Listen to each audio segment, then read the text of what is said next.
Secunderabad railway station చేరుకున్న Shirdi Sai Nagar Kakinada port train సుమారు అర్ధరాత్రి 2 గంటల ప్రాంతంలో దోపిడీ జరిగినట్లు చెప్తున్న బాధితులు. 30 మందికి పైగా బాధితుల లగేజ్, బ్యాగులు, మనీ, పర్సులు, మొబైల్ ఫోన్లు ఎత్తికెళ్లినట్లు చెప్తున్నారు బాధితులు. సుమారు 30 లక్షల వరకు చోరీ అయినట్లు సమాచారం. B3, B4, B5 ఏసీ కోచ్లలో ప్రయాణిస్తున్న ప్రయాణికులు నిద్రలో ఉండగా దోపిడీ జరిగినట్లు తెలుపుతున్నారు బాధితులు. పర్బని దగ్గర జరిగినట్లుగా అనుమానిస్తున్నారు ప్రయాణికులు.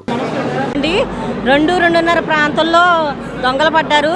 ఆడవాళ్ళు ఏం చేశారంటే గొలుసులు, గాజులు, ఫోన్లు అన్నీ హ్యాండ్ బ్యాగ్లో పెట్టుకుని తలకింద పెట్టుకుని పడుకున్నాక 2:30 ప్రాంతంలో తలకిడ కింద కూడా తీసేశారండి. తలకిడ కింద తీసేశారు. మొత్తం అన్నీ మా B4లో అటువైపు ఇటువైపు 3 బోగీల్లో దొంగతనం జరిగింది.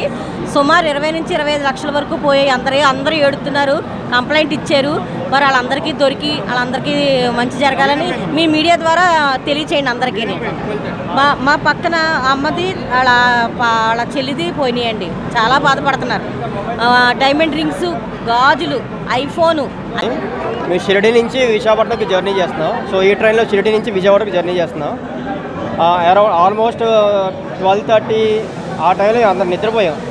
ఆల్మోస్ట్ ట్రైన్ ఏంటంటే పెర్లి అనే స్టేషన్లోని ఆగింది. సో ఆల్మోస్ట్ 1:30 ఆ టైంలో మమ్మీ వాష్రూమ్కి వెళ్ళి వచ్చిన బ్యాగ్ అక్కడే ఉంది. బ్యాగ్ కానీ మొబైల్ అక్కడే ఉన్నాయి.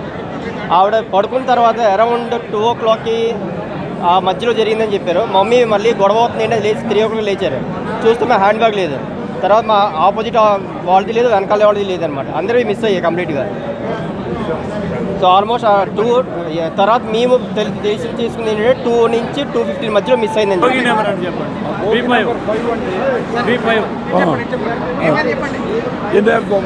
ఒంటి గంట కూడా నేను లేచానండి.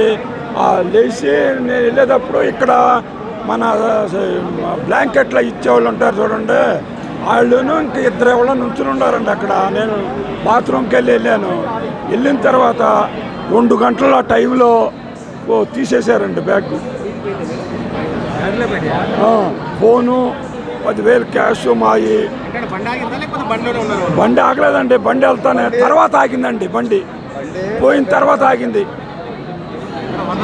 మరిన్ని అప్డేట్స్ కోసం మా ఛానల్ని సబ్స్క్రైబ్ చేయండి.